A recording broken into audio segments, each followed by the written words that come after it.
Bueno, muchas gracias, Ramiro, por acompañarnos en este debate. Eh,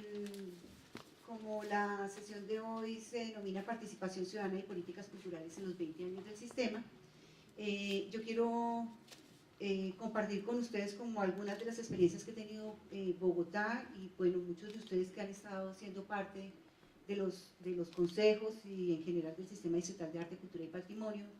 que este año está cumpliendo 20 años o tal vez 22, porque tenemos discusiones sobre la fecha de nacimiento del sistema aquí en Bogotá, entre varios de algunos de los fundadores. Y quisiera iniciar con una definición sobre el tema de participación que nos presenta Fabio Velázquez, que es un investigador, un sociólogo, investigador sobre temas de participación, no solamente aquí en Bogotá, sino en Colombia, y en temas de democracia participativa y democracia representativa. En el 2005, en el año 2003, Fabio Velázquez hizo un estudio sobre la participación ciudadana en Bogotá, que se denominaba Mirando el presente y pensando el futuro, y que fue parte como de la política que en ese momento se estaba adelantando para tener mayores insumos que le permitieran a la ciudad una formulación de políticas de consolidación de la democracia representativa y participativa en la ciudad. En el estudio que hizo Fabio Velázquez, que fueron revisión de varios casos de estudio, uno de esos fue los consejos locales y los consejos de cultura de Bogotá, comparado con otros espacios de participación en la ciudad. Él partía de una definición de participación en la que decía que la participación es un proceso sustantivo en el que la ciudadanía tiene la posibilidad de incidir en las decisiones relacionadas con su bienestar y en el que las autoridades se juegan en parte su legitimidad. Unos y otros tienen algo que ganar y por lo tanto algo que perder. Esta cruzada está cruzada por intencionalidades, intereses, representaciones colectivos y juegos de poder. Es decir, que a partir de las diferentes lecturas de la realidad se construyen diferentes discursos y prácticas de la participación en la ciudad y cada uno tiene su propia validez social. La participación entonces es un proceso que no es neutro, que implica posiciones políticas, juegos de intereses y es un campo donde se están debatiendo y gestionando y compartiendo y cediendo y ganando posiciones. Me parece que es importante como partir de esto para ver un poco qué ha pasado en Bogotá y cómo estamos avanzando o retrocediendo en términos de la participación frente a esos postulados que nos dejó la Constitución del 91 y lo que en el caso del sector cultural pues nos abrió como posibilidad la Ley General de Cultura, como lo planteaba Ramiro. En Bogotá quisiera hacer un poco de historia porque la historia nos permite mirar como el estatuto del presente y no olvidarnos como de las cosas este presente que tenemos viene de un pasado que nos está determinando cómo estamos mirando el mundo y constituyendo la realidad que tenemos. Acá en las tres columnas quiero presentar como un poco las fechas y los momentos en el caso de Bogotá que son importantes para la constitución de una arquitectura institucional para el sector cultura, que empieza en el año de 1967 con la creación de la Orquesta Filarmónica de Bogotá como una entidad pública. Evidentemente, digamos acá en este recuento estoy señalando la constitución de entidades públicas y evidentemente la cultura no se restringe a la creación de estas entidades o no se genera a partir de la creación de estas entidades, pero como estamos hablando de participación, me parece que es importante señalar las instituciones culturales públicas que se crean, que inciden y que tienen una gestión sobre la labor cultural en la ciudad. Entonces, en Bogotá partimos del año de 1967 con una orquesta filarmónica, en el 75 con un Instituto Distrital de Cultura y Turismo que surge a raíz de las iniciativas que en ese momento tenía la Alcaldía Mayor y un grupo de personas cercanas a la Alcaldía, de que Bogotá fuera la sede del Mundial del 82, 86, ¿sí? Del 86. Y para ello los organismos internacionales pedían que la ciudad tuviera una institucionalidad que respaldara ese evento internacional. En Bogotá se empieza a trabajar en eso desde los años 70 y se propone inicialmente al Consejo una creación del Instituto Distrital de Cultura y Deporte. Es una propuesta tan abultada que el Consejo propone que se creen dos instituciones, un Instituto Distrital de Cultura y Turismo y un Instituto Distrital de Recreación y Deporte. Entonces, en el año 75 surgen dos instituciones, la de Deporte y la de Cultura, a raíz como de esa iniciativa que venía con la propuesta de que Bogotá pudiese recibir un evento internacional de deporte. En el 75, bueno, en el año 70 se funda también se crea la Fundación Gilberto Alzate Avendaño, en el 80 la Corporación de Candelaria, que tiene que ver con temas patrimoniales, y damos un salto de los años 70, digamos,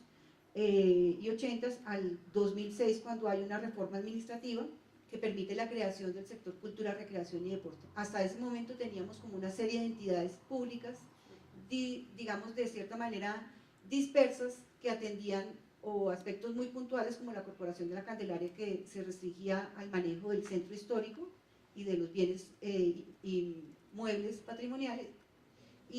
o como la Fundación Gilberto Alzate Avendaño, que atendía algunos temas de cultura política y algunas actividades culturales en general. En el 2006, después de muchos años, Bogotá logra hacer una reforma, y dentro de la reforma institucional que reorganiza toda la arquitectura institucional de la administración pública, crea un sector cultura, recreación y deporte, donde se crea una secretaría y se crea un Instituto Distrital de Patrimonio. Después tenemos en el 2011 la creación del Instituto Distrital de las Artes, con lo que queda estructurado un sector cultura, recreación y deporte, con una Secretaría de Cultura cabeza de sector que lidera las políticas y unas entidades adscritas por cada uno, digamos, de los campos de la política cultural. Uno para el patrimonio, un instituto para el patrimonio, un instituto para las artes, un instituto para la recreación y el deporte, y continúa la Fundación Gilberto Alzate Avendaño, una orquesta filarmónica y un canal capital que se vincula al sector cultura, canal capital que antes existía pero que estaba por fuera de la coordinación institucional de política cultural. A su vez, en la segunda columna tenemos como los hechos significativos que tienen que ver con la creación del sistema de participación en la ciudad, de la creación de los espacios de participación y de la creación de espacios que permiten a los actores del campo cultural vincularse a estas instituciones y empezar a definir conjuntamente políticas culturales y orientación de los recursos. Decía al comienzo que tenemos un debate sobre los años de la creación del sistema, porque en el 2005 hicimos un evento para celebrar los 10 años, y una de las personas que estuvo vinculada a todo el proceso, que se llama Rosario Bonilla, que estuvo vinculada al proceso de creación del sistema, nos recordaba en ese momento que no se estaban celebrando 10 años, sino 12, porque el sistema en Bogotá no se había creado en el 94,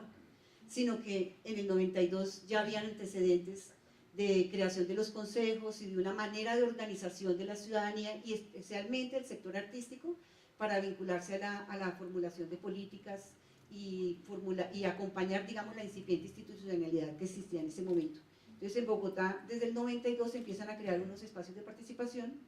que tienen un fuerte amarre en el interés